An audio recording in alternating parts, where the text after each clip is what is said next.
Ven, Señor, no tardes en llegar. Shalom, la paz del Señor en sus corazones. Hoy es viernes 17 de diciembre de 2021. Es la tercera semana del tiempo de Adviento. Les habla el Padre Tomás Galarza Figueroa. Este es su canal de gracia y bendición. La primera lectura está tomada del libro del Génesis en el capítulo 49, versos 1 y 2, versos 8 y 10. Personaje central es Jacob. En aquellos días Jacob llamó a sus hijos y les dijo: reúnanse, que les voy a contar lo que les va a suceder en el futuro. Agrúpense y escúchenme, hijos de Jacob, oigan a su padre Israel. Esa es la introducción. Vamos a colocar a nuestro personaje Jacob en la historia. Y para poder narrarle a sus hijos o decirle a sus hijos lo que va a pasar en el futuro, tienen que haber tenido un pasado, como fuera, pero un pasado. Tienen que estar vivos, viviendo un presente, y tienen que tener la esperanza de un futuro, mejor o peor. Eso va a depender de cada uno. Pero lo primero que tendríamos que hacer realmente, si queremos entender del todo esta primera lectura, es definir a nuestro personaje, para ver cómo es que Jacob vive su vida y vive su historia completa. Tendríamos que irnos al libro del Génesis para conocer la historia de Jacob. Lo primero que se dice de él es que nace agarrado del talón de su hermano. Y en otro punto va a aprovecharse de que su hermano tiene un problema, una gran necesidad, y le va a vender la primogenitura por un plato de lentejas. Y luego más adelante va a engañar a su papá en complicidad con su mamá para igual quitarle la bendición del primogénito. Por lo tanto, ¿qué podríamos decir de Jacob frente a su hermano Esaú, frente a su mamá, frente a su papá y frente a la historia de salvación? Podríamos decir que Jacob es el personaje en formación, en conversión constante, que es este ser humano que necesita de la liberación porque está atado por su pasado, por su pecado, por su conducta irreverente, por su mala conducta. Está atado y necesita ser liberado por Dios. La razón por la que Dios a veces tarda tanto tiempo en ejecutar su voluntad es que primero necesita preparar el terreno, preparar al hombre, su corazón, su alma, su historia misma, para que cuando esté en su punto y pueda de verdad cumplir con la voluntad de Dios, entonces Dios acciona sobre él y la historia continúa. De hecho, Jacob tendrá que superar la prueba de Labán, ¿recuerdan eso? Para conseguir alcanzar el amor de quien va a ser su esposa, el amor de Rebeca. Y así por el estilo, un montón de otras cosas van a suceder con él, las peleas que tuvo con sus suegros y cómo se resuelve todo con aquella historia del ganado. Todo eso pueden leerlo en el libro del Génesis. Y la lectura de hoy lo que ha presentado es a un Jacob ya hecho, ya realizado, ya formado, arrepentido, buscando misericordia, consiguiendo la misericordia de parte de Dios, comenzando a tener una conducta ahora irreprochable, amando a sus esposas, educando bien a sus hijos y sobre todo conociendo cada vez más y mejor y cumpliendo con la voluntad de Dios. De hecho, cuando Jacob va a reconciliarse con su hermano Esaú, una historia que también podemos leer en la palabra, tiene una batalla, tiene una pelea con un ser desconocido a quien él mismo define como Yahvé.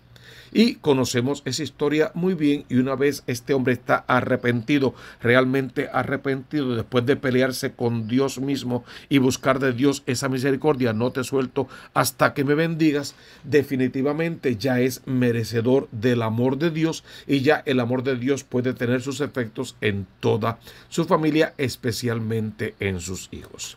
De ahí que la primera lectura de hoy arranque de esta manera: vengan, les voy a contar su futuro, agrúpense, escúchenme, porque en fin de cuentas lo que voy es a bendecirles. Luego de esa introducción que nos da la lectura, Jacob comienza a bendecir a cada uno de sus hijos, más bien a llamarlos y a hablarles al corazón. No olvides que cada uno de estos hijos de Jacob también son las 12 tribus de Israel, y sus destinos van bien unidos a las tribus. Por lo tanto, también a tu propia historia de salvación, en fin de cuentas, son espiritualmente hablando nuestros descendientes. Y a ti, Judá, te alabarán tus hermanos. es el hermano mayor. Y culturalmente eso era así. Además, la tribu de Judá llegó a ser la tribu sacerdotal. Pondrás la mano sobre la cerviz de tus enemigos, se postrarán ante ti los hijos de tu padre, y así por el estilo va dando un pedazo de su corazón en esas expresiones a cada uno de sus hijos. Claro, esta lectura tiene que servirte a ti para que te detengas y ahora mismo empieces a orar por tus propios hijos. No a predecirles el futuro ni cosa por el estilo, más bien a consagrarlos, a entregárselos al Señor, a colocarlos sobre el altar de Dios y a pedirle a Dios bueno que se haga cargo de cada uno de ellos, que dirija sus pasos, hasta hacer que sus vidas sean evangelios abiertos, donde tus nietos, que son los hijos de tus hijos, también puedan leer palabra de Dios, tener un testimonio de vida para seguir y un testigo para escuchar. Ojalá que hoy y ahora tú estés en este momento orando con poder para que tu casa sea de Dios, sea una pequeña tribu de Israel, un pequeño lugar donde se alaba y se bendice al Creador y se cumple en todo con la voluntad de Dios. Él está deseando a sus hijos lo mejor. Por lo tanto, de ahí tú vas a partir para bendecir a tus hijos, para consagrar a tus hijos, para desearle a tus hijos lo mejor y para trabajar para que tus hijos no se aparten de Dios. Que vayan a la misa dominical frecuentemente, domingo tras domingo, si posible a la misa diaria. Que frecuenten el sacramento de la confesión y todos los demás sacramentos de la iglesia verdadera. Que sean hombres y mujeres de oración, hombres y mujeres de palabra, que sean hombres y mujeres de caridad, practicando siempre la caridad y con un apostolado concreto, que puedan aprender el arte de amar, de perdonar, de pedir perdón, de vivir en armonía con los demás, de reconciliarse y de siempre buscarle una solución salvífica a todos sus problemas.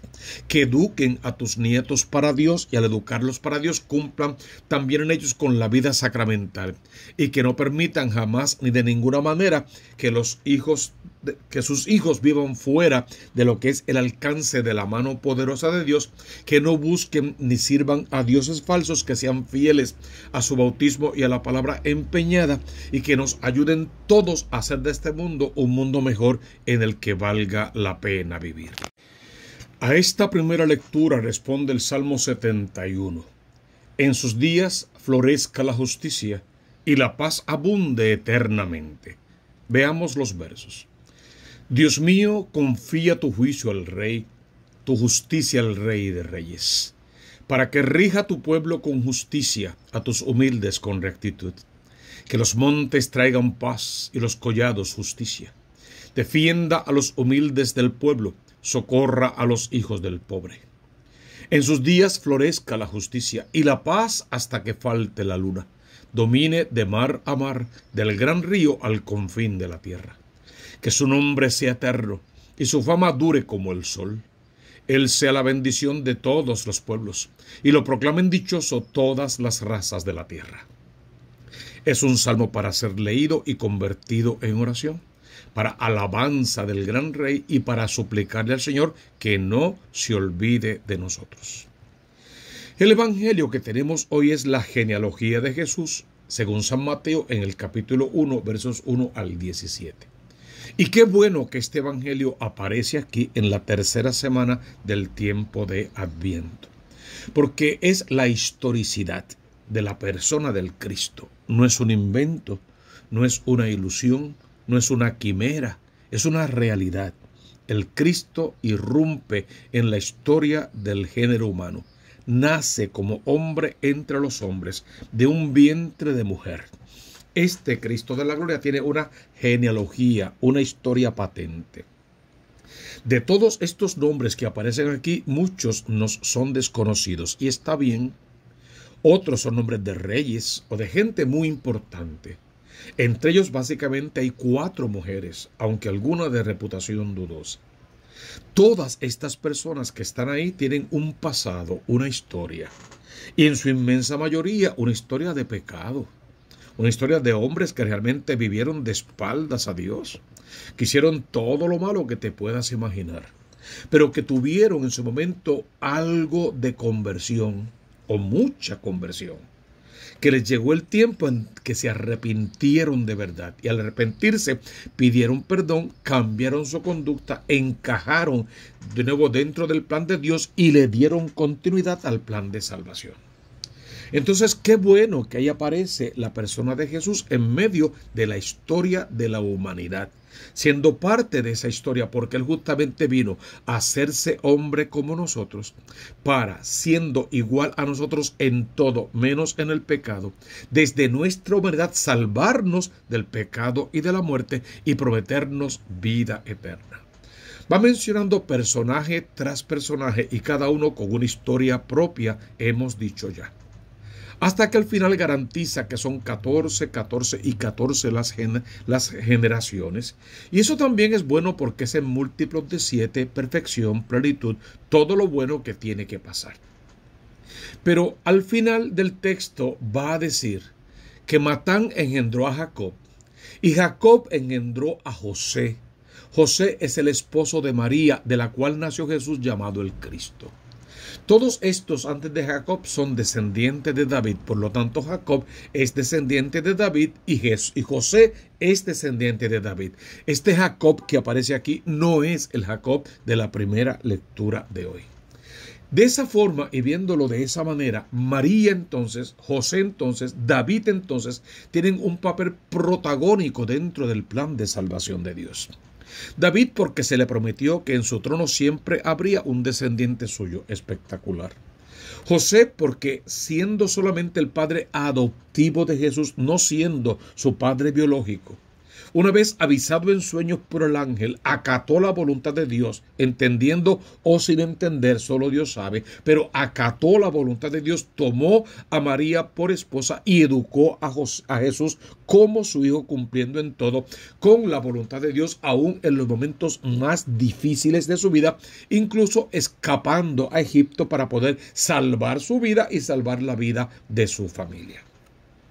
María Santísima porque en ella se cumple lo que el ángel le había anunciado, lo que Dios había anunciado al pueblo por todos los tiempos y lo que María misma esperaba que sucediera, quizá no sabiendo que era ella misma, pero estando disponible por si había que hacerlo. Y aquí está la esclava del Señor, que se haga en mí según tu palabra. Si nosotros encajamos dentro del plan de salvación de Dios, lo que tenemos que hacer es entregarle nuestra historia al Señor. No para que Él la viva, para nosotros vivirla en santidad de su mano, conociendo y cumpliendo con su voluntad. Para poder purificar esta historia que está invadida de ideologías, de pensamientos, de filosofías y de otras tantas cosas por el estilo. Y olvidamos que Dios no es una ideología ni una filosofía. Dios es una realidad en la historia que se convierte en un estilo de vida en santidad. Es la forma correcta de hacerlo todo. Es la manera de salvarnos y de salvar a los nuestros. Y es trabajar sin descanso por el reino de los cielos. Estas lecturas de hoy nos hablan del amor que Dios nos tiene, de cómo nos ha elegido desde siempre en la historia, cómo ha intervenido en nuestra historia a favor nuestro y cómo siempre está esperando el momento propicio para llenar nuestras vidas de bendiciones, pero antes nos purifica, nos prepara y nos da el tiempo que necesitamos para esa conversión, para esa purificación, para esa renovación, para esa liberación y para ese poder conocer y cumplir con su voluntad, que es lo que garantiza la salvación del mundo. Que el Dios amor nos bendiga con poder en esta hora, nos llene con su gracia, con su misericordia, que no nos abandone nunca y que nos cumpla todas las promesas que nos hizo. Suscríbete a este canal Tomás Galarza Figueroa, toca la campanita, dale like, eso es muy importante, por favor colócalo en todas tus redes sociales. Déjanos por favor tus comentarios, que siempre los llevamos a la Eucaristía en una intención especial. Y ahora abre tu corazón para que puedas recibir la bendición de lo alto, en el nombre del Padre, y del Hijo, y del Espíritu Santo. Amén, amén y amén.